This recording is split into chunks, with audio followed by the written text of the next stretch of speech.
আসসালামু আলাইকুম আপুরা, সবাই কেমন আছো? আলহামদুলিল্লাহ আমি ভালো আছি। আজকে আমি করে দেখাবো মাছ ভাজা দিয়ে বেগুন আলুর ঝোল। এর জন্য লাগবে আমি 5 পিস মাছ নিয়ে নিয়েছি। অল্প পরিমাণে লবণ, হলুদ গুঁড়া, মরিচের গুঁড়া দিয়ে নিব। এখন হলুদ, মরিচ এবং লবণের গুঁড়োগুলো মাছের সাথে ভালোভাবে মিক্সড করে নিতে হবে, যেন মাছের প্রতিটার গায়ে ভালো মতো লেগে থাকে। মাছগুলো ভালো মতো মেখে তারপর 20 মিনিট রেখে দিলে মাছটা খেতে সবচেয়ে বেশি মজা হয়, মানে ভাজি করার পর খুব সুন্দর হয় আর ভিতরে লবণ মরিচের গুঁড়া ভালো মতো যায়, সেটাতে তরকারির স্বাদ আরও দ্বিগুণ বাড়িয়ে তোলে। এর জন্য আমি কিছুক্ষণ রেস্টে মাছগুলো মাখিয়ে রেখে দিয়েছিলাম। তারপর মাছগুলো রেখে দেওয়ার পর ফ্রাই প্যানটা বসিয়ে দিয়েছি।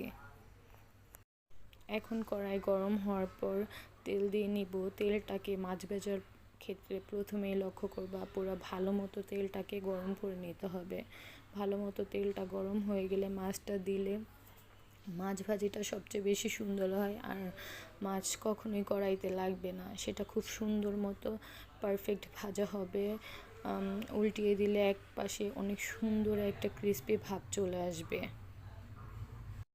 তবে আপনারা একটা জিনিস খেয়াল করবেন, মাছ ভাজার সময় একটু সাবধানে তেলে মাছ দিতে হবে। মাছগুলো সাবধানে উল্টাতে হবে যেন গায়ে তেল ছিটে না আসে, কারণ মাছ ভাজার সময় দেখা গেছে তেলগুলো বারবার উপরে উঠতে থাকে, বুদবুদ আওয়াজ হয়, এটা শরীরে লেগে গেলে দেখা গেছে এই জায়গাটা ক্ষত হয়ে যেতে পারে। এই দেখেন আপুরা আমার মাছ ভাজাটা কতটা পারফেক্ট হয়েছে।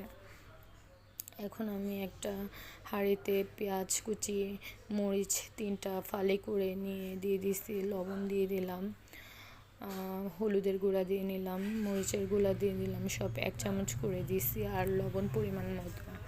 এখন একটু পানি দিয়ে মশলাটা নাড়াচাড়া করে ভালোভাবে কষিয়ে নিতে হবে। ভালোভাবে কষিয়ে নেওয়ার জন্য ভালো মতো নাড়াচাড়া করে ঢাকনা দিয়ে ঢেকে দিতে হবে। ঢেকে দিলে 5 মিনিট পরই ঢাকনা উল্টে দেখতে হবে এরকম মশলাটা কষে সুন্দর উপরে তেল উঠে গেছে। তেল উঠে গেলে আমি আগে আলুটা দিয়ে নিব। আলুটা একটু সিদ্ধ হয়ে করে নিলে আগে থেকে বেগুনটা গলে যায় না, আলুটা থেকে বেগুনটা একটু দ্রুত মানে সফট হয়ে যায়। এর জন্য আমি আলুটা 10 মিনিট একটু কষিয়ে নিয়ে তারপরে বেগুনগুলো দিয়ে দিছি। বেগুনগুলো দেওয়ার পরে পানি দিতে হবে না, বেগুন থেকে পানি বের হবে। নাড়াচাড়া করে আলুগুলোর সাথে বেগুনগুলোকে একত্রে মিক্সড করে দিতে হবে। মিক্সড হয়ে গেলে নাড়াচাড়া করে আবারও ঢাকনা দিয়ে ঢেকে দিতে হবে। তারপর দেখা গেছে ঢাকা হয়ে গেলে মানে বেগুনটা কষে গেলে পরিমাণ মতো ঝোল দিয়ে দিতে হবে। অতিরিক্ত ঝোল দেওয়া যাবে না, তাহলে বেগুন গলে যাবে। আর অতিরিক্ত বেশি নাড়াচাড়া করা যাবে না। হালকা নাড়াচাড়া করে আবার ঢেকে দিলেই রেডি হয়ে গেল আমার বেগুনের ঝোল। আলহামদুলিল্লাহ, আশা করি আপুরা তোমরা